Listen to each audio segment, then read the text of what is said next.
Kyle, what are you doing? Why are you covered in bandages? This dang machine has so many sharp edges on it that I keep cutting myself. So I think from now on, I'm just going to like throw these around me, walk around. Bandages for hands. Yeah, it's really stiffened you up. You're kind of looking like you're having trouble walking there. Well, listen, I put my arms out in front of me just so that I don't run into walls. I'm not the greatest vision-wise, as you know. I'm amazed that you got it all the way around your entire torso with your arms sticking out the front that way. You look great, though. Oh, thank you. Yeah. By the way, we don't have any more toilet paper in this house. That is not a rare thing to hear these days. In his own garage, Kyle has built a machine, cobbled together with parts found in his friend's church basement and a dumpster behind the local Dairy Queen. This monstrosity is now alive and evil. Kyle has convinced his friend Dave to help stop the apocalypse by reviewing films the machine picks. The ultimate purpose is still unknown, and Kyle could have probably done this himself, but he's not being dragged to hell alone. This is Kyle and Dave versus the machine.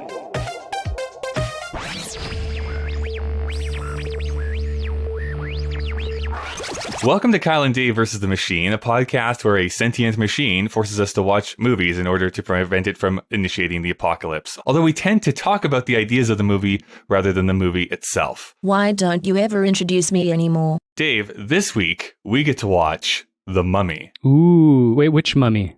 Oh, and it's 1999, the good one. From 1999. Sweet. We're going to watch the Boris Karloff The Mummy for just random purposes. I was thinking of Tom Cruise as usual. I mean, who doesn't think about Tom Cruise all the time? Where did you get this? On a dig down in Thebes. Jonathan, I think you found something.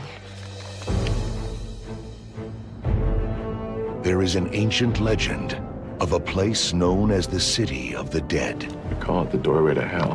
Where the earliest pharaohs were said to have hidden the wealth of Egypt. Are we going into battle? There's something out there. Something underneath that sand.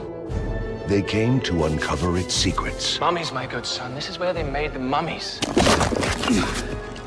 They sought to unlock its treasure. And then there was light. Oh, boy. All right, Dave, I'm wondering what your thoughts are on... Oh, hey, man. we have another knock at the guest door, That Dave. floating door, Kyle. You gotta bolt that thing down.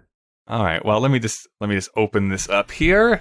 Oh my goodness, it's Sarah Rowe of Scream Scene. Hello. Hi, Sarah. Hi. I mean, you're coming at us from a computer screen, of course, here through the door, but what brings you here today? This computer screen. Oh, good. I'm glad. Maybe just to start things off here, do you have some time to maybe watch the 1999 film The Mummy starring Brendan Fraser? I always have time for The Mummy. Okay, great. Maybe you can explain just a little bit about who you are and what it is that you do. Sure. Well, it's a pleasure to meet you guys. This computer just picked me up and brought me through its wires and Ethernet cables here. So I wasn't really sure what was going on, but it's nice to see some friendly faces. Yeah, the internet is just a series of tubes. We know that. Exactly. All the machine's fault, Kyle. Don't shift the blame. It's all your fault. I'm a co-host of the horror movie podcast called Scream Scene. We are watching every horror movie ever made in chronological order and then ranking them. So that's a big project. We've just made it to 1951, but that means that we've covered all of the 40s Universal Mummy movies. From the original in 1932 to the 4 sequels through the 40s. Yeah, I think that you're the best person maybe to talk about this movie with. And I mean, I may or may not have used your podcast to kind of steal some concepts for this podcast, but who can tell really in the grand scheme of things? Nothing's original. Nothing's original. It's all just ideas floating through the ether. I want to know 2 things. Number one, what is your impression of those original Mummy films that Universal made in the 40s? And then just basically, what is your feelings, your relationship with this movie? I'll start with my relationship with the 1999 Mummy, because that's the first one that I ever saw. I was 9 years old when it came out. And I just loved it so much. The story of this priest falling in love and then like being punished for it. And then you have the adventure pulp coming through with Brendan Fraser and Rachel Weisz. And it's just so good. I just love it so much. Back when Brendan Fraser, could bring people out to see a movie. Come on, Kyle. Just give him a hard time. Don't give Brendan Fraser a hard time. He's had enough of a hard time. And he's so cute. Come on. Man. Yeah. So sweet looking. I don't know if that's actually factually true. Let's move on. No, it's true. It's absolutely true. When we started the podcast, I'd already seen the 1932 The Mummy, because it's a classic, Boris Karloff. And, you might, if you watch those old Universal movies, you might go like, how do we get from this to the 1999 Mummy? And that was something that I found very intriguing as we went through the 40s Mummy movies. So there's 1932 The Mummy, 1940 The Mummy's Hand, and that's where the shift towards more of an adventure aspect happens. And then the 1942 The Mummy's Tomb kind of comes back into horror a little bit more and has a bit more of a feeling of like a serial killer on the loose, like this rampaging monster in small town America, attacking teenagers making out in cars. And then the other... I mean, what else is a mummy supposed to do, really? Right? You've woken him up. What's he going to do? And then there's The Mummy's Ghost and The Mummy's Curse, both from 1944. Those are awful, but they have unique things to them, but they're awful. I like the concept that a mummy would live its life adhering to the tenets of like ancient Egyptian society and also 1950s morality. Absolutely. And during this time in the 40s movies, the mummy is controlled through these tanna leaves that the priest like boils down and uses that to basically get the mummy to do what he needs the mummy to do. So it's kind of like a weird thing. But seeing those movies, you kind of get an understanding of how the Mummy franchise, as Universal kind of saw it, was already straddling a line between horror and adventure pulp action stuff. And then that really comes clear in the 1999 The Mummy. Gotcha. Dave, how about you? What is your relationship with this? I was older when I saw it. But I remember I saw it in the theater because this is a pretty big blockbuster kind of release. Like I don't know how to date it because my memory's broken as long as with my brain, but I think Brendan Fraser was already a big deal, and it just looked cool. Like I don't remember the lead up or anything. I just remember leaving and my impression throughout history, having watched it a few times, not very recently in the last decade or anything, but that it's fun and how about crazy anything else? big. Was it like, besides this movie, was there any other mummies that infuse your popular culture, even like from Scooby-Doo or something like that? Not really. I think Scooby-Doo is always an old man in a ghost costume or a werewolf costume or Old Man Wilkins. Yeah, it's always an old man. There's something wrong with the writers of that franchise. They really had it in for us old people. It was made during the 60s when all the teenagers are smart and the old people are wrong. Well, not much. That much hasn't changed that much. No, and I think, so I didn't have a lot of mummy experience at that point, other than the kitschy sort of, kind of like you, Kyle, wrapping yourself in toilet paper and putting sticks under your armpits. I'm not even sure how you're recording this. You look kind of ridiculous. But I made a hole for my mouth. It's great. That's what he said. No, we won't go there. I thought it was great. I definitely had not seen like a traditional mummy film until this movie came out. I have mentioned this numerous times now about how the theater in my small town burnt down. So this movie I saw on VHS, I'm going to guess. I think on a football trip, if I'm not mistaken. Or maybe a band trip. I don't remember. It was on a bus that I saw it for the first time. You mean like a TV on a bus? Yes, amazing. 100%. Yeah, that's what you want for this kind of scope. That's actually as the filmmakers intended. Exactly. They wanted the best perfect viewing conditions. 4:3, not widescreen. Exactly. It's probably also it's with the black I definitely bars, saw the sequels in theaters, but this was definitely on that because I think the theater got built in 2000, 2001. I can't remember now exactly when the new theater got built. Anyways, So I'm going to admit this, and it I think has a lot to do with how I saw it the first time. But I remember really hating this movie, like very deeply hating this movie. You can't tell me that. I know. That explains our relationship, Kyle. It really does. But you know what it was? And this is because 15-year-old Kyle was like super pretentious, edgelord Kyle. Was, I think, because I had seen, of course, The Matrix, and I knew what like special effects and stuff could be. When you see this, even in the same year, it's just like, well, why is this looking so bad and awful? For whether it deserves it or not, that is what my mindset was. And I think that's carried through in my feelings for this movie. So we'll see. We'll see how I feel after I rewatch it and see if I have the same feeling. Such a judgmental. All right, let's move on. Yeah. Let's do that. Let's go and watch the movie. People at home can go and watch the movie too if they can. And then when we return, after thanking some sponsors, we'll be talking about The Mummy. Hi there, it's Kyle. Of course, this is the part of the show where I jump in and talk about a few of our sponsors here for this episode. A great time to be thankful that there's people out there that are still invigorated and wanting podcasts, the local podcasts, the small podcasts, to succeed in any way possible. I'm still covered in bandages, which makes everything a little bit more difficult, but I shall persevere. Right up top, Kyle and Dave vs. the Machine is a proud member of the Alberta Podcast Network, powered by ATB. The Alberta Podcast Network promotes and supports Alberta-made podcasts and connects their audiences with Alberta-based businesses and organizations. Our first sponsor this week is Pod Power. With Pod Power, ATB is making it possible for us to amplify the voices of Albertans and Alberta podcasters. This episode, we're giving a Pod Power shout-out to Bookwomen. Bookwomen is a podcast about editing, publishing, and writing Indigenous stories.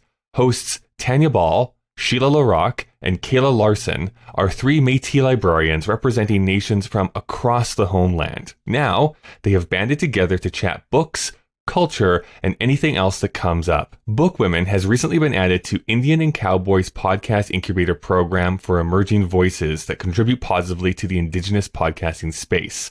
You can listen and find out more at bookwomenpodcast.ca. That's bookwomenpodcast.ca. This week we're also sponsored by the Alberta Podcast Network, so let's take a listen to one of our other great shows. You know, I love books, and I would like to join a book club, but it seems like such a big commitment. Why is that? Reading a whole book in a month, that takes a lot of time. Well, what if it was only one chapter, say, a week? Organizing to meet up with people is a lot of work. Well, what if it was only half an hour, whenever it worked for you? That would be great. The Read-Along. It's a mini book club for your ears. Join my wife, Anita. And my husband, Scott. On a weekly journey through a good book, one chapter at a time. Part of the Alberta Podcast Network, powered by ATB. And subscribe on iTunes, Google Play, or wherever fine podcasts can be found. All right. How do we feel about that? Good. Awesome. Yeah. All right. I think it was swashbuckling fun. Let's get into some of this there are no pirates background information because we just finished watching the movie. I can't stress this enough to the people out there. We just finished watching the movie. It's like still in my eyes, Kyle. Mm-hmm. It's still in there. So here's some background information. The Mummy was released May 7th of 1999, and there was no other films released that day, which seems so wild to me. Maybe not in the year 2020, but definitely in 2019, to have a May release, have nothing go up against it is weird to me. But currently, it is rated 7.0 on IMDb. It has a 48 on Metacritic. Ooh. And on Rotten Tomatoes, 60% of the critics think it was a fresh movie, and 75% of users think it's a fresh movie. It is available on DVD or Blu-ray. You can buy or rent it on iTunes. You can also rent it via YouTube or Google Play Movies. And in Canada, it is available to stream on Amazon Prime. Now, I'm not saying that we just watch it on Amazon Prime, because the machine actually has it so that we all watched it from its like weird console that kind of shoots out of its body. Just to paint a picture for people. But if you were to watch it on Amazon Prime, it's interesting that there is no subtitles for the non-English portions of this movie. And it's apparently a problem with Amazon specifically, and sometimes with Netflix, where they confuse subtitles and closed captions, so they don't actually provide the closed captioning for the non-English bits. Do you remember back in the day you could select like closed captioning and then for the hard of hearing, and some of them would actually like describe the physical movements or like weird background sounds, and some of them wouldn't. It was fun having options. You could actually choose a track, but not anymore. The machine has us. Well, I mean, that's also where you get those really funny memes, right? Where it's like crying seductively or something like that. Yeah. That's what the closed captioning is supposed to be. Kyle, can you give us an example of crying seductively? I cannot. So the budget for this film back in 1999 was $80 million. It opened to 43. Domestically, it would go on to make another 155, and internationally 260. So for a grand total of $415 million, which is $644 million adjusted for inflation. It's not bad. So this was very much a box office hit. Yes. Globally. Like that first weekend, though. Globally. Oof. Yeah. Rough numbers. I mean, so I'm of the age, like that was huge back in 1999. $43 million in an opening was huge. I remember it being, was it the first Harry Potter that was like the first one that like really broke records when it was like $93 million in the first weekend and people lost their minds. It wasn't the shitty Phantom Menace? No. Well, I don't know. No, I guess we'll it could find be. out. Maybe. Yeah. Yeah, god awfully. I have a feeling, Kyle, that piece of shit's in 1999 too. Who can tell? Do we have the internet? Not me. Nope. So its plot description from IMDb is, at an archaeological dig in the ancient city of Hamanupatra, an American serving in the French Foreign Legion accidentally awakens a mummy who begins to wreak havoc as he searches for the reincarnation of his long-lost love. Very succinct. That is very much a encapsulation of this movie. I know we do Except this live, but how often would you have had to practice saying Hamanupatra correctly to get that right? Maybe 20 minutes before we started recording. Who knows? Because in the movie, they say Hamanuptra. Oh, yeah. That's... Is that how they say? Oh, man. Hamanuptra. They have a P in there, though. Are you saying that's a silent P? Oh, my goodness. It's interesting we made that mistake, Kyle, since we just watched it. We just watched this movie. I mean, I will say that, like, it's not like the movie is 100% on some of its pronunciations. No. And it's also the main mummy's name. He was just the architect of the pyramids or something like that. Yeah. Like, that's where they got that name from. He was not a king or anything like that at all. Or a priest or whatever, yeah. Yeah. It's like you Googled it. This movie stars Brendan Fraser as Rick O'Connell, Rachel Weisz as Evelyn Carnahan, John Hannah as Jonathan Carnahan, lazy on the naming there, I think, Kevin J. O'Connor as Benny Gabor. So let's talk about just some of their backstories here and what they were up to. Kevin J. O'Connor was born November 15th of 1963. He was in his first film in 1986 called One More Saturday Night, and followed that up soon after by being in Peggy Sue Got Married. He certainly maintained being a working actor by being in such hits as Steel Magnolias, also being in Canadian Bacon, Amistad, and Gods and Monsters. After The Mummy, he would be in the television show called The Others, but that only lasted 13 episodes. He would come back to film by being Igor in Van Helsing, also the same director as this movie. And then he was in the Paul Thomas Anderson films There Will Be Blood and The Master. The next film you might be able to see him in is Unicorn, which currently has no plot description. It doesn't need one. It doesn't need one. Doesn't need one. Yeah, I'm Unicorn. in there. I'm in. He's that guy, like, I know he's popped up in a bunch of movies. He's one of the people with a face that's like, oh yeah, that guy who I've seen in a bunch of stuff. So it's nice that he continues to get work. Yeah, I think he's a frequent collaborator with this director. John Hannah. John Hannah was born April 23rd, 1962. He started acting in UK television shows that have such names as Brond, Bookie, Taggart, Boone, and The Bill. Or the names of my last few boyfriends. There's an AO. Yeah. His first film role was as a bit part in 4 Weddings and a Funeral in 1994. Right before The Mummy, he was in the film Sliding Doors. The, oh my gosh, the leader of Goop. What's her name? Gwyneth Paltrow. Gwyneth Paltrow. Yeah. Gwyneth Paltrow's film about different futures depending on the choices you make. It's funny how that's relevant now. Hey, Gwyneth. Yeah, Choices right. you've made. You know what you've done. In 1999, he would also appear in The Hurricane, the boxing movie starring Denzel Washington. While he would also appear in the Mummy sequels, he would go back to TV for the majority of the 2000s in bit parts. For some people, that might be Spartacus, Blood and Sand, might be something that you're familiar with. Or if you have a different flavor of television show you enjoy, Damages, because he was in a bunch of episodes of Damages. Is that Ted Danson? No, it's Glenn Close. Glenn Close. The next film you might be able to see him in is Enemy Lines. Its plot description is, in the frozen, war-torn landscape of occupied Poland during World War II, a crack team of Allied commandos are sent on a deadly mission behind enemy lines to extract a rocket scientist from the hands of the Nazis. I personally think that they should call it 1972, The Search for Nazi Gold, but that's just me spitballing. With like the year in that title too? Exactly, 1972. 1917, 2, The Search for Nazi Gold.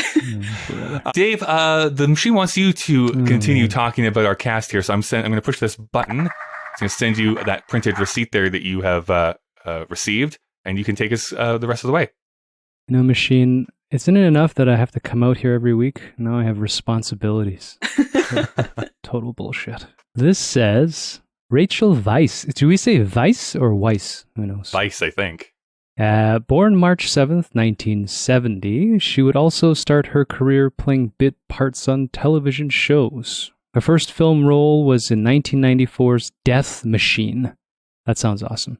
Yeah. She would follow that up with Stealing Beauty, a late Bertolucci film that also featured Liv Tyler. The Mummy would certainly catapult her into stardom. This sounds like it was, I don't know, Kev. It has a bit of your vernacular to it. Maybe, I don't know. Well, it is your machine. She would go on to be in Beautiful Creatures, Enemy at the Gates, and About a Boy. I wonder if Enemy at the Gates holds up. I don't know. I think it does. Have you seen it recently? I guess not recently. It was at least over 5 years ago. Remember when Joseph Fiennes was going to be a big deal? I thought he had it. There's so who knew that it was going to be Rafe out of the two of them that was going to have a longer career. And Jude Law is in that too. It's great. That's right. Beautiful. I just throw in that I love About a Boy too. I love About a Boy. Hugh Grant. Yep. Anyways, she would then appear in The Fountain and win an Oscar for Best Supporting Actress in The Constant Gardener. Hey, speaking of Ralph Fiennes. Speaking about Ralph Fiennes. That's a movie that I immediately forgot after I watched it, by the way. Oh, damn. I saw that in theaters when it came out. Wow. You're cruel. Yeah. Cruel. In recent years, she's tried her hand at comedy in The Lobster and The Favorite, but she would also show off her dramatic skills in My Cousin Rachel and The Mercy. Is she the cousin? No, I don't remember actually. Yeah. If she's not, then they should change the title. False advertising. Yeah, it'd be disappointing. I'd have walked out of the theater. The next thing you'll be able to see her in is her entry in superhero films. She has a role in Black Widow. It says bracket whenever that film actually comes out. I don't know what's going on with Marvel, but I think she's the mom, right? I saw a trailer. That's kind of Well, cool. She's 50 years old, so of course in Hollywood that immediately means you have to be a mother, yes. That means she probably had ScarJo when she was 9. Not that her personal life is super important, but she is currently married to James Bond himself, Daniel Craig. And truth be told, I'm more afraid of her kicking my ass than... Did I have to read that? Yes, you do. More kicking my ass than... I don't know if you guys follow gossip, but my wife, Helen, mandatory shout out to my beautiful wife, has said there's some drama there. Is that not a good relationship? Was there some... I have no idea. Oh, she was saying something about how there was some drama around that relationship. So if you guys don't know, I'm sorry I brought it up. Well, they just had a kid. I think it was about something about how they got together. And then I stopped listening because I don't know. Not that I don't care, but yeah, celebrity gossip. But I don't care. Yeah, and he's Bond. Like what? It's like the Brad Pitt thing, when you walk into a room with somebody, you're only human, right? Mm-hmm. When he walks out of the ocean, Casino. Anyways, Brendan Fraser, my man, B-Dog. That's awful. That's what his friends call him, B-Dog. B-Dog. That's going to be permanently on record. I'm embarrassed I said that. Born December 3rd, 1968, his first role was a TV movie called Child of Darkness. Child of Darkness, Child of Light. But he would soon follow that up with dumb 90s comedies like Encino Man, Son-in-Law, Airheads, and George of the Jungle. Dumb's a little heavy, Machine Kyle. Wow. Have they not called George of the Jungle dumb? No, it's great. It's a romantic comedy. I haven't seen it in 20 years, but I really like George. Hey, the Machine is who editorializes on this. I don't know. Like, well, listen, Machine, you need to get your stuff together. You need to get it together. I have the power to cancel your podcast. Yeah, don't make it too mad. I mean, I don't know what it's capable of, other than apocalypse. But other than that, listen, we're already in the apocalypse. It's fine. Yeah. That's a fact. He would show off his dramatic acting skills in well-reviewed roles in Gods and Monsters. That's come up already, hasn't it, that movie? He was the star in all 3 Mummy movies. I had forgotten there were 3, by the way. And primarily still did dumb comedies. Again, Jesus. Still did dumb comedies like Bedazzled. Actually, is that the one with, what's her name? Elizabeth Hurley? Where she's the devil? Or is that? Yeah, I think so. Oh. Bedazzled, Monkey Bone, and Dudley Do-Right. However, he was also an Academy Award-winning Best Picture Crash. No comment on that. Yeah, I can't believe that movie won an Academy Award, but that's okay. Now, his personal life would catch up with him. After divorcing his wife, he petitioned the courts in 2013 that he simply could not upkeep the payment of $900,000 per year in alimony. Because he performed his own stunts, he needed to go in for knee surgery, spinal surgery, and vocal cord surgery. I'm trying to think of what stunt required him to lose his singing voice. George of the Jungle? Actually, You know what? Yes, it was probably not a soundtrack, sound effect. Added onto that, he came forward in 2018 that he had been sexually assaulted by the president of the Hollywood Foreign Press. Fraser has said that him coming forward, in addition to all the other things, is in part why his career has declined so much from its peak. Over the last few years, he has been in a bunch of essentially direct-to-video films and cheesy TV. The robots really got it in for Brandon Fraser. This is hardcore. The next thing you might be able to see him in is The Secret of Karma. Plot description reads, real story about man who clinically died 2 times and become homeless while trying to film his experience. I don't know. Yeah. All right, let's move on. Directed by Stephen Sommers. Written by Stephen Sommers. Based on the screen story by Stephen Sommers, Lloyd Fonville, and Kevin Yarr. Stephen Sommers was born March 20th, 1962. His first film that he wrote and directed was called Catch Me If You Can. Not the one you're thinking of. Oh.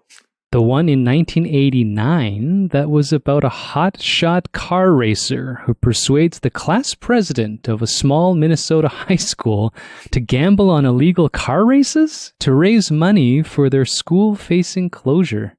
We all remember this movie, right? Oh, yeah. No. Catch Me If You Can. Oh, my God. He would go on to write all 3 Mummy films. I like that the word films appears here. I would just call them movies if we're going to call everything else dumb that Brendan Fraser did. No. These are films. The other stuff he did was movies. However, this is true cinema. However, he'd only direct the first 2. But he was also responsible for the cult film Deep Rising. He would also write and direct Van Helsing, as well as G.I. Joe: The Rise of Cobra. Wow. Up next is a film called When Worlds Collide, which he is writing and directing as well. Its plot description is: a rogue planet is discovered on a collision course for Earth, and mass hysteria of biblical proportions will break out in the streets once knowledge of the secret and impending doom is leaked to the public. He seems to like biblical storylines, I would say. And the end of days. It's pretty yeah. That's how you get the stakes up high. Exactly. Now, that's some table setting to go on, like, what else they were responsible for, where they're at in their careers right now. I want to throw it to you, Sarah. Now that we've rewatched this after many years, what is your general feelings about this movie? I have to say, maybe it's just because it's colored by nostalgia, but I just love this movie still. Now that I'm, like, almost 30, I definitely see things in this movie where it's like, oh, that's not super great. And you see examples of like racism, anti-blackness, but like, you know, it is still a fun pulp movie. I think it does a really good job of bringing together like a, not so much horror, but like a scary, thrilling element and almost like an Errol Flynn adventure part to it. This does feel very like Adventures of Robin Hood-y, if you've ever seen that movie with Errol Flynn. Absolutely. Yeah. Except I think Brendan Fraser is a better Errol Flynn. Just gonna put that out there. Yeah. So it still holds up for me. Absolutely. Now, Dave, in a sense, you're also almost 30. What did you think? You know, in spirit, I can't even say that anymore. God damn it. What is your feeling about this movie? Well, I really enjoyed watching it. You know what a sign of a great sort of action-adventure movie is that I got lost in it and I stopped thinking about it critically. Mm-hmm. I was surprised when it opened, you know, in the opening scene in Egypt, and then the subsequent opening sort of modern scene in the desert with the battle, of how wide the scope is. It felt... I mean, it's all of its derivative. You guys are going classic films. I was, the whole time I was thinking this is an homage or a ripoff of an Indiana Jones adventure, but there's just something, you know, you get that super wide framing, and he actually, like, the budget makes sense. The number of extras that are murdered in this fucking thing are like, it's unbelievable. And then I think that is a big thing that lends itself a bit of credibility, as much as I still don't think that the special effects hold up all that well. The extras and the people that are in the frame, those are real people. Right? Like, and it feels lived in. It feels like this is actually happening. Yeah, you know, honestly, I was willing to give it a hall pass, so to speak, on special effects until the Scarab Beetles, but we can get into that more specifically later if you want. And then, you know, I had forgotten about the opening montage in Egypt, and that they would kind of just throw the actual story and not make it a mystery and just let you know why we're all fucking doomed. And and that played out really well for me. I actually was surprised. Even like the panning of the pyramids, I was just like, oh yeah, like this actually looks fine. Like I get it. And then and I loved the opening scene, a little Lawrence Arabia-esque, like there's this horses and fucking guns, and then you get the ham. Like I love Brendan Fraser. Like he's just such a cartoon character. Well, I know that, like, speaking about him more broadly, and we brought up Tom Cruise already, who was in a not great mummy film. What I appreciate about Tom Cruise is that he does do all his own stunts. And Brendan Fraser, who does most of his own stunts as well. I think sometimes people believe I put too much stock into this. There's just something about it when I know it's the real person doing that just gives it an extra sense of danger to me that I really appreciate. It's like, oh no, that's him actually doing that. Yeah. I don't know, that's cool. I think that was the magic of Ong Bak for me. I mean, you could tell that all the stunt people are wearing motorcycle helmets underneath their wigs, but it's because Tony Jaa's actually fucking elbowing these stuntmen in the face, right? And, you know, we're like talking about practical effects and how it holds up better than CGI. When you do that cutaway and then all of a sudden it's, you know, a man or a woman that's clearly 30 pounds heavier with muscles sticking out in the wrong place and a different build doing like 3 backflips, you know, you lose a little bit of the magic. And it's also fun. I think The Matrix is like this, where I'm presuming because Brendan Fraser's doing it, they'll choreograph the fight scenes and the action to the actor as opposed to having an elaborate thing. Because Keanu Reeves, as much as he's apparently now a gun ninja, he's not a martial artist. I mean, it's in The Matrix. The Matrix is one of the great films of our generation, but you know, like he's not a martial artist. Yeah, and I think you see that kind of choreography to the actor in the climax of The Mummy, where when like the guard mummies come out, and these are like next level badass mummies, and they're mixing in some like physical comedy in with how Brendan Fraser is fighting these guys. Yeah, there's something that I've been thinking about here this last week that ties this all together, because you just talked about Tony Jaa. I rewatched Police Story with Jackie Chan here just the other day. Jackie Chan's a genius. Yeah, man. It's so good. It's like, oh, he actually just dropped 4 stories. Yeah, like, you watch him bleed. He just did that. Yeah. Yeah.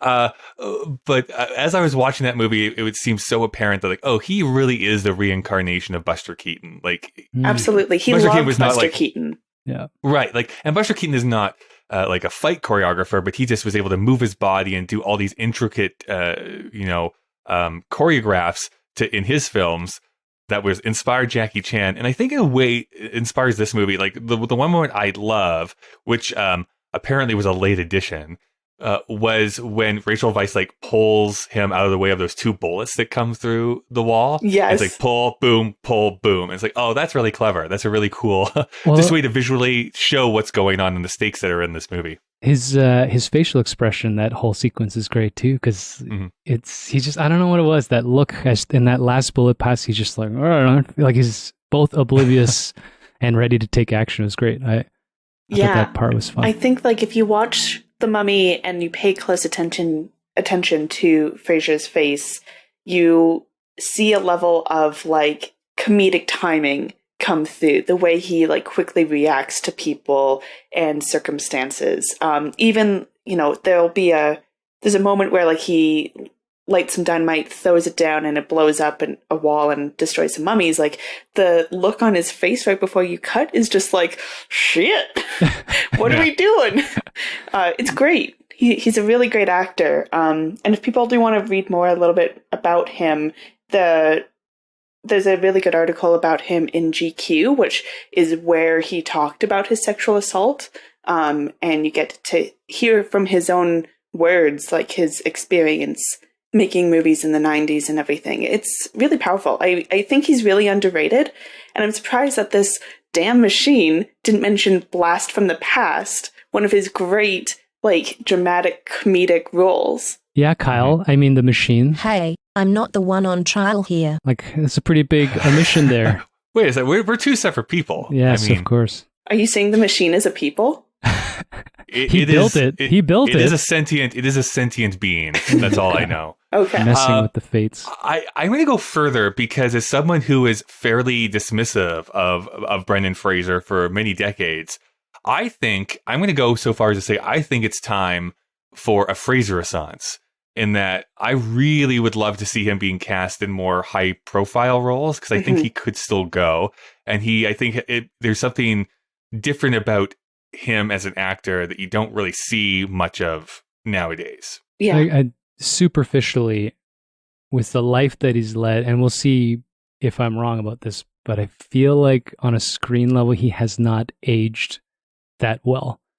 Like whenever I've seen him pop, there was a movie where before the GQ sort of revelation, where he was kind of walked. I don't know if it was an Adam Sandler. He's like, they run into him in a coffee shop, and he's a character of himself, self-aware that he's not on the inside anymore. And from that point, I realized, like, yeah, he's probably my age, right? Like he's in his 40s or maybe in the 50s. Like, we'll see. I mean, he gets a little grizzled and comes back in that sort of, I can't even think of an actor. It'd be great. But he's also he's a bit of a cartoon character. So 52, by the way. He's 52. Yeah. So can't fix the past. Well, maybe we could go blasting into the past at some point and bring him up. As far as it being derivative too, the other thing that I liked from the tone changes, as soon as it became a horror-esque movie, it was, for me, a little bit Sam Raimi-esque, like the way the zombie mummy started popping up from the ground, the reaching hands, and he started using sort of like these shaky cam moments to, like give you the more paranoia. And I thought it actually cut really well together, because you get that sense of panic. It's like starts very wide and broad and historical, and then it kind of turns into this thing where you're like, oh shit, like this guy's getting eaten alive by these terribly animated scarab beetles. It's fascinating. It was really fun. And I have to say that as I've gotten older, I've recognized in myself that there's a type of movie that I usually really enjoy, which is two different genres kind of butting heads with each other. Yes. Whether that's like the horror comedy, or it's like it starts in one way and kind of moves into something else. When done well, at least, I think that can really pay off. And I think this one does overall. It's like this adventure story, really, until it gets into that horror element kind of in the last act of the movie. And it definitely is. Like, you have some things that are meant to be like shocking, horrifying, and scary. Absolutely. Like when they it starts off as this adventure movie when they are heading out to Hamanatra, and once they get there and start digging, that's when they ramp up the horror, the tension, the diggers getting melted, the mummy coming out of the case and like being gooey and whatever. Like all of that is built to establish that sense of horror, but that's not the movie's focus. But I feel like it's almost like the director paying homage to the 1932 movie, which is horror. It's a little lackluster, but it is still horror. I mean, not that we spoke before you came out the door, Sarah, but I thought it was interesting too how you might have focused on that this is a broken love story of murders, but I think underpinning the horror and magical element with a story that seems relatable, even if, in its audacity of murdering a man so that they could smush. It's a pretty fascinating thing. Like, you're not rooting for the monster, but you kind of have this moment where you're like, yeah, like, I get it. Like, he's going to murder people for his woman, right?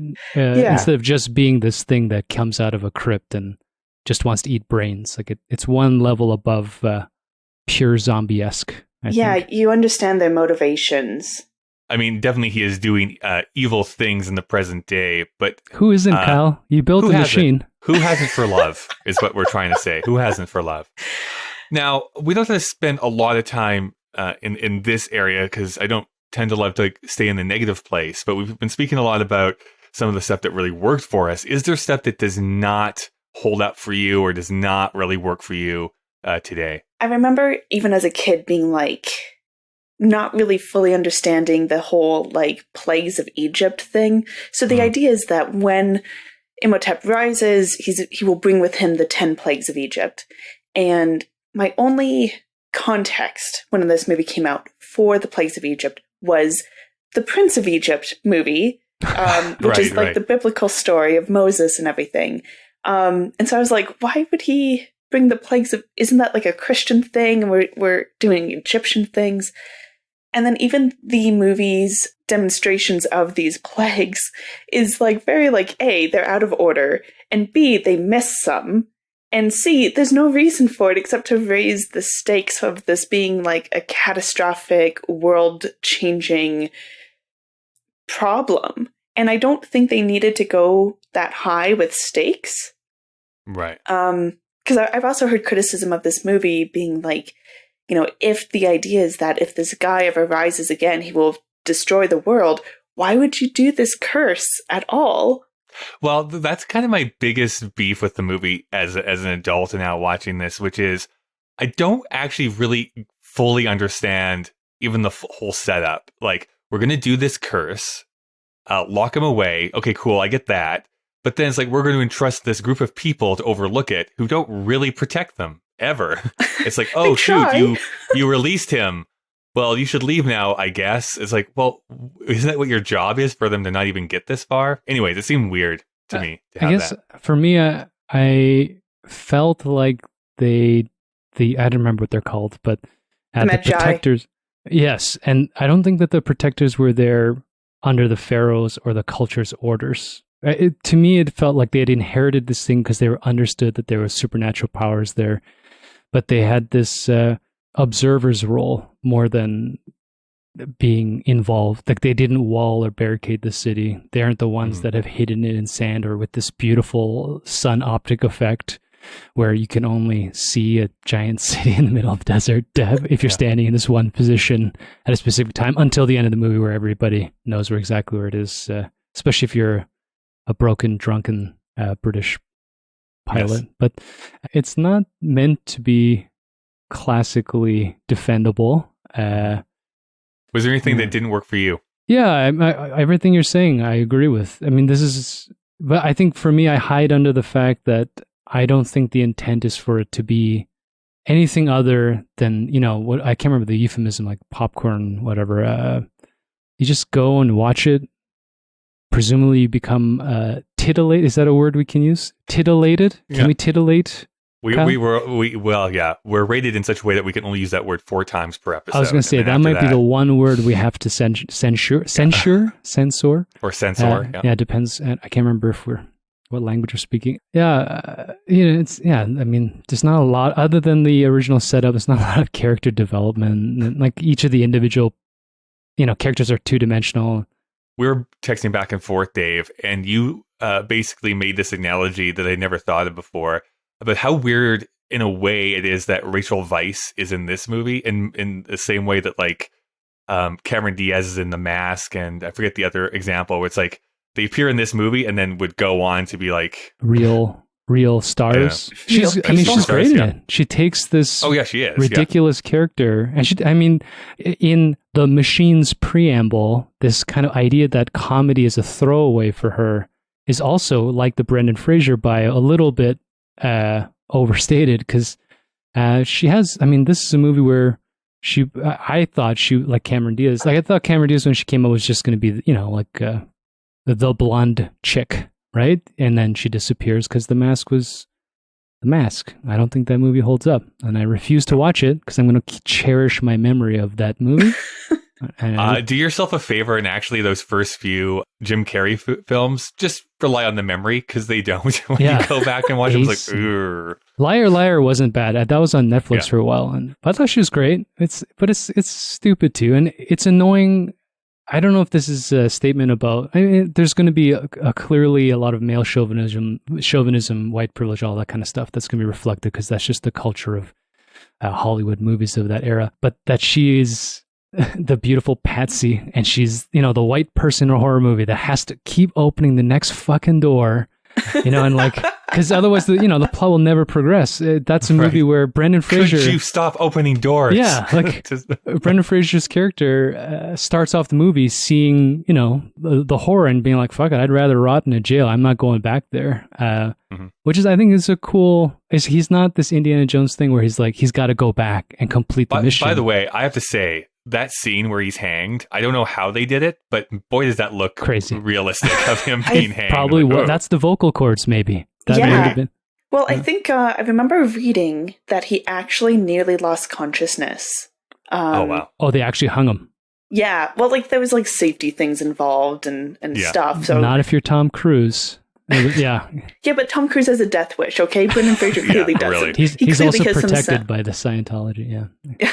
That's true. So they actually Xeno protects all. Xeno protects all. I didn't know that. That's fascinating. I want to do this comparison that we often do here. Do you think that there's, if this movie were to be remade in 2020, which I guess technically it was, but let's say like the same script was remade, what do you think would be different? What would they have to retool to release it, or would they have to change anything? I had this one thought that the Rachel Weisz character's brother would probably be played by James Corden, which is so disappointing. It's like, yeah. Is that just because you're anti-James Corden, or when he first came out, a lot of the gags are great, but I find him very exhausting now. Now it's getting so see what you started, Kyle? It's getting so personal. I don't know. I will say though, Sarcophagus Karaoke, great show. Oh my goodness. There's something that I was noticing, and I don't know. I think we're getting maybe less stringent on this. I just what I really observed was that because this is 1999, a couple of years before 2001, I don't know if they would have had a Muslim being so, I don't know, funny, for lack of a better word, or being the butt of the joke, that they would probably be more so like the villains of the piece.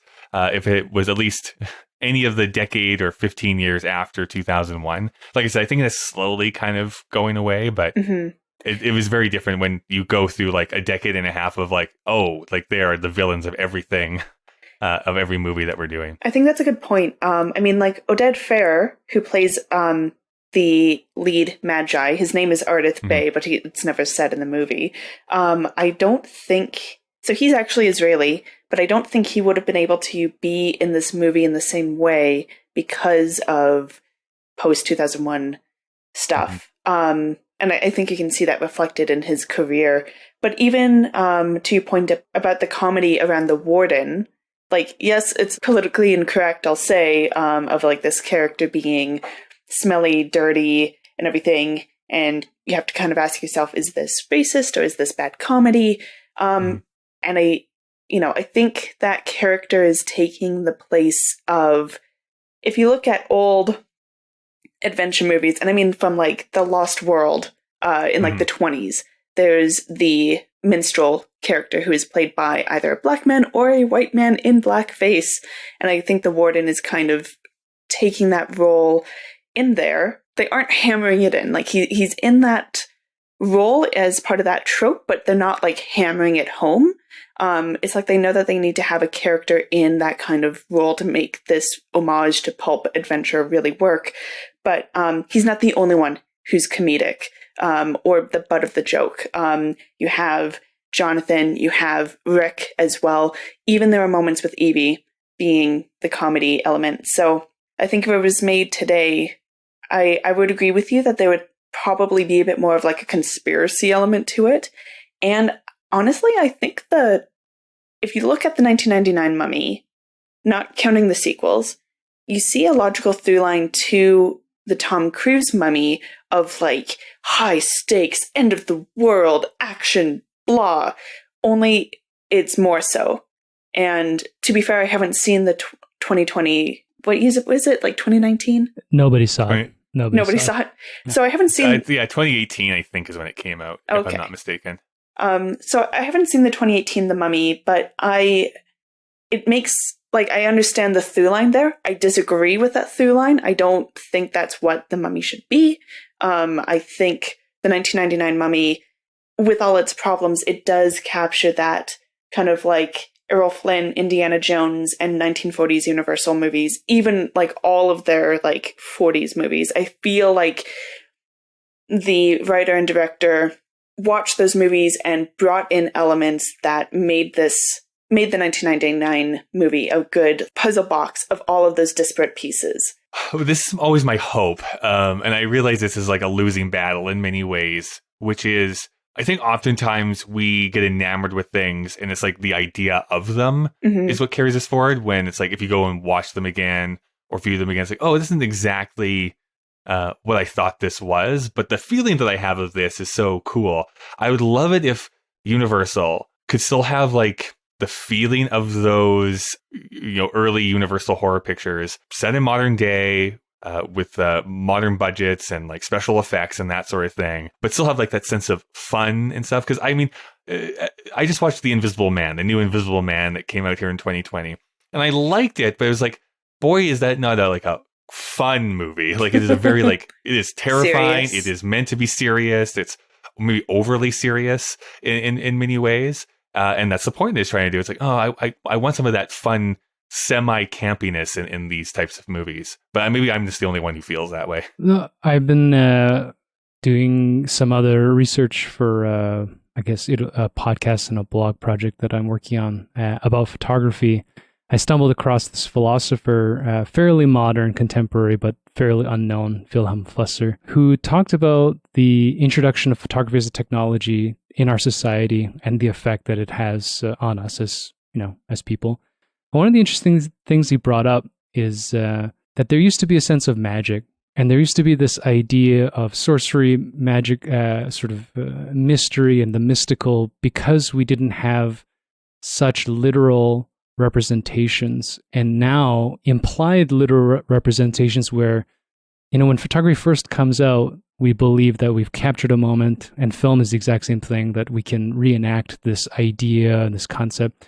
But, as we've seen, it's manipulatable and it's lost its context and reality. And now with everything that's happened in the evolution, we are losing our ability to just sit back and be in a puzzle box or be in an enclosed environment. What I've been using too much, I think, in this podcast in general, like period pieces. Like, we can look at this movie and this is just one moment in time.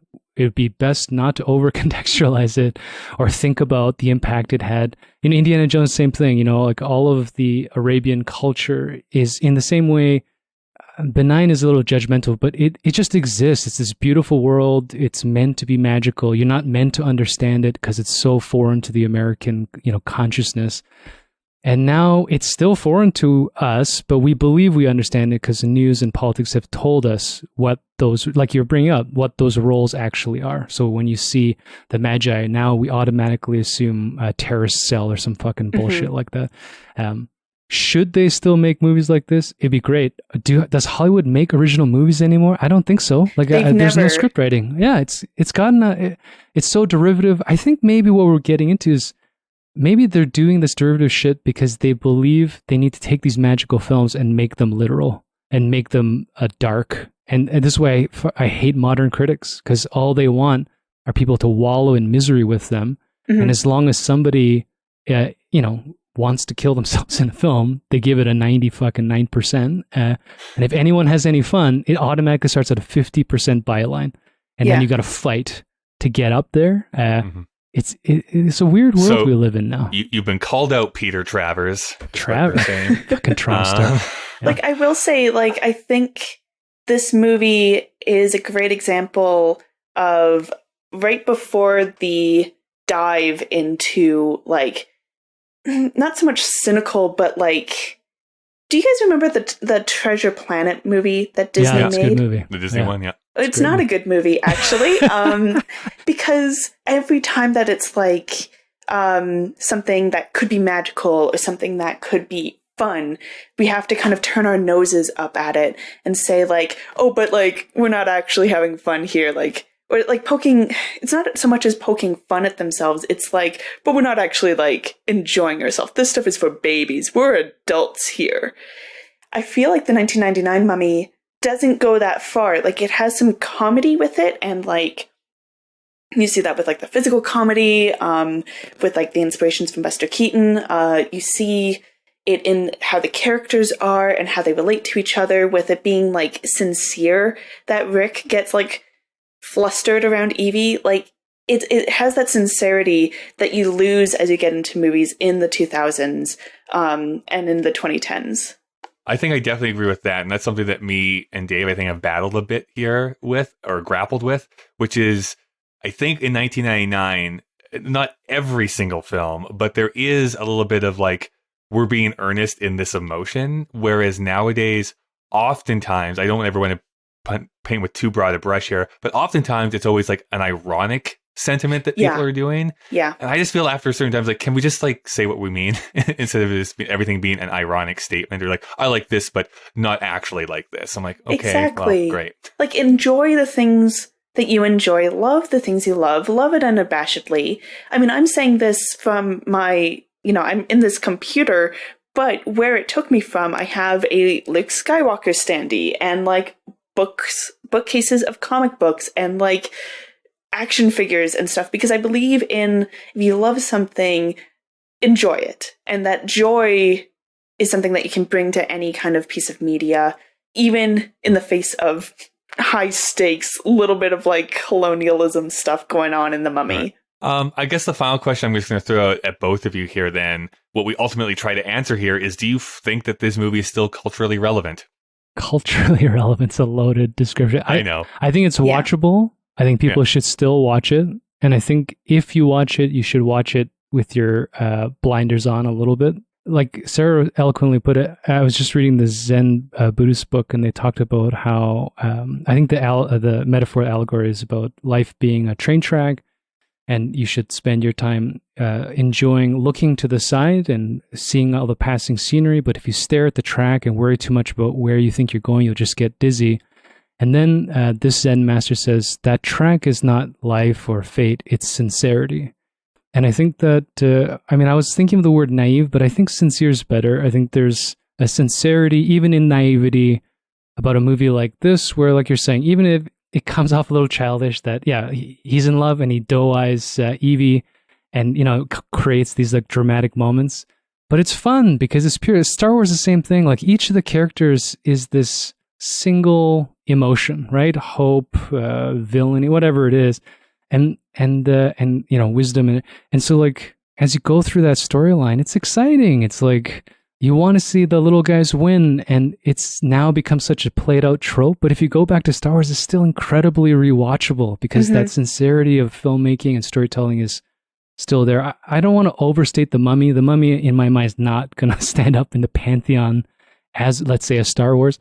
But it's so much fun. And I think people need to just stop talking shit about stuff and just go and have fun. Make movies that are fun. We don't need to always do things like this podcast and worry philosophically about where everything fits into the grand scheme of things.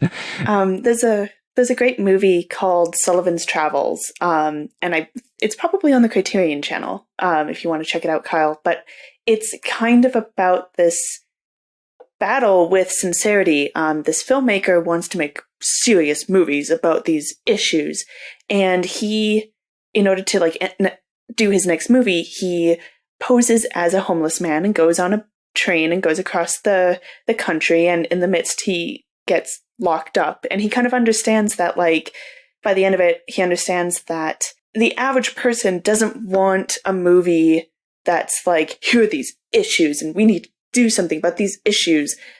You can talk about those issues, but it doesn't need to be a movie about those issues. You can have fun and have something that's to escape to. And I think kind of the neat thing about that movie, Sullivan's Travels, and that you see in The Mummy, is that it's like commenting on things like racism, colonialism, whatever, even like the pulp tropes that we've come to know. It's not really commenting on them, it's using them, and they're just kind of there. And whether that's good or bad, it just kind of is. And I think that it's still worthwhile a movie to watch and enjoy. You can take off those blinders if you want and really dive into this movie, but I don't think you need to. Now, as far as like whether this movie is still culturally relevant, I know it's had a bit of a resurgence online with people pointing to it and being like, this was the bisexual's dream of like Evie and Rick and even Jonathan. Correct. Like, just like, even, I will say, even Imhotep himself has some moments. And you just like, everywhere you look, you're like, I'm attracted to that person. I'm attracted to that person. I liked him before he got his skin back, actually. That was... No, when he's back and he's surprised. No one's surprised, Kyle. His acting when he's like bringing up the sand wall is just beautiful. I love it so much. So it's having a bit of a cultural renaissance in that sense of like people watching it and rediscovering their sexuality, I guess. But I think there's also something to be said about the masculinity that Rick O'Connell has, and that you see encapsulated with Brendan Fraser's early roles, even so much as George of the Jungle, of him being a soft boy a little bit, right? Of, you know, being flustered around Evie, but still being like in control, you know, gunslinger, punching guys, you know, in control, but also kind of not in control. I think that's a healthy version of masculinity to see, and that he's not like looked down upon for being flustered. Like, it's just the way he is. This is the Die Hard for camp movies. Sure. I mean, Die Hard itself is pretty campy, but yeah. Well, this thing, he's like the first action hero of that generation to actually bleed and get his ass whipped. Yeah, but Brendan Fraser does that emotionally. Yeah, it's great. Absolutely. We're done here. Well, the machine has asked us to wrap up here, so let's get into some trivia here. This was the 6th highest grossing film in North America in 1999. So when we said it made a lot of money, it made a lot of money. But I guess we'll find out as we go through here, maybe, what other movies outgrossed. I think The Matrix was one of them, actually. Brendan Fraser nearly died during a scene where his character is hanged. So Rachel Weisz remembers that he stopped breathing and had to be resuscitated. Oh, so shit. Yes, he actually lost consciousness after being dropped. I can't believe they actually hung him. Or he hung himself. I mean, there are a lot of layers. I think there was there, safety actually. things in place, but something went wrong. But still, there's a lot of layers there. For someone like an actor to put themselves into that, they're demons. There are demons there. There's demons. Yeah, it's scary. Dave, I'm sending you a couple of pieces of trivia here yourself. So if you want to read those out. Sure. Imhotep was actually the name of the architect who developed the first pyramids in ancient Egypt. His ability was such that he was later said to have descended from the gods. His name means one who comes in peace. However, as far as anyone knows, he was not a despised villain as portrayed in the movie, but much more likely revered as the architect and physician he was. Oh. But I'm glad his name lives on as the main villain in this movie. It's funny that it means like comes in peace, and then he like in the movie comes with destruction. It's actually, I don't know any of these trivias, but Leonardo DiCaprio was rumored to have been offered the role of Rick O'Connell. It's believed DiCaprio was said to have loved the script and wanted to be in the film. However, he had already agreed to star in The Beach. The Beach. This movie would not have worked with Leo. No, I agree, actually. I like Leo fine enough, but he would not have fit this role, I don't think. Like today, Leo, maybe, if you remade it. He's grizzled enough. I don't know if he's got comedy in him, but he's grizzled enough that he might. But like 1999 Leo, didn't he weigh like 100 pounds? And that time, yes. You need some muscle on the man. Come on. Yeah. And he was still pretty, and I don't know. It would have been. He was still pretty. Brendan Fraser's pretty. Come on. No, I know, but he's also like, he looks, at least in the film, 6'4", and you know, when you brought up the action, I was just thinking there's moments where he would punch guys and it would be like a superhero. Things were flying off 40 feet in the air. It's awesome. Well, we've come to the time now to rate this film. We keep a track of all the films we're rating on our Letterboxd page. So you can go to letterboxd.com/KDVSTM. That handle, by the way, KDVSTM, is also all of our social media, meaning Twitter and Instagram. That's our two social media parts. Now, again, I have to always preface this. Sarah, this is not me saying this. This is the machine saying this. But your rating does not count. So what would you rate? What would you rate The Mummy out of 5? Me? Yeah. I'd probably put 4.5. 4.5. Okay. Very solid score. One of the greats. Dave, what would you rate this movie? I think I'll go with a 4. 4.5 sounds pretty good, but I'm just going to go 4 to just be my own person. So I want to preface what I'm about to say here. When I was going into this film, remember how I told you the story about how I thought I hated it. So I was coming in here like ominously sure this was going to be like, I'm going to give this half a star, like our lowest rating. And I was like, I'm just not going to like it. I'm going to rate this movie a 3. So 6 times the amount that I thought I was going to give it. I want to preface that. Okay. I actually ended up really enjoying this. It's solid. It's fine. It's just as compared to other films somewhat like it, I'm rating it a 3. Name them. Yeah. Raiders of the Lost Ark is the first one that comes to mind. But I don't know, Kyle. There's a lot of bias here, I feel. There's a lot of bias. However, that being said, that means that with our ratings, Dave, that it is 3.5. Entering our list at the number 8 position in 1999 is The Mummy. Dope. That's great. All right, let's see what we are going to be watching next week. Oh, it's a movie I've never seen. Ghost Dog. Ooh, Ghost Dog. That's the Forrest Whitaker? Is it Forrest Whitaker? Movie. Yeah, Forrest Whitaker. I think that's a Jim Jarmusch movie. Jarmusch. Can you sing the Fandango? Yeah. I love that movie. Again, it's like everything here. I haven't watched that movie probably in 20 years, but I think I used to own a copy of it. All right, Sarah, thank you so much for joining us here today. Maybe just one more time, if people wanted to stay in contact with you online or see what you're up to, how can they do that? Well, they can look me up on Twitter as @Stegosaurus.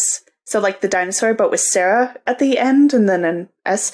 But if they want to check out the horror movies I've discussed, like the Mummy horror movies, they can look up Scream Scene, screamscenepodcast.tumblr.com, and on Twitter, _Scream Scene. Just quick note, Stegosaurus is always my favorite dinosaur. Right? It's great. Yeah. He's like fat and lumbering. Yeah. Got the plates, so he didn't fuck around. Like it, T-Rex and not he going to bite literally his back. has a mace on his tail. Yeah, he gets to actually carry around a mace. Dave, can you unwrap me? Just spin me. No, spin me, Dave. I think I like you better this way. It's a little bit he's more contained. in control. Yeah. You don't have to worry about what trouble he's going to get into. That's how, and we're learning with this pandemic, that's how you deal with a virus. Is that is that a little cruel? Can you feed me my applesauce then? I'm going to step out the door here with Sarah. I'll see you in a week, Kyle. Bye, Kyle.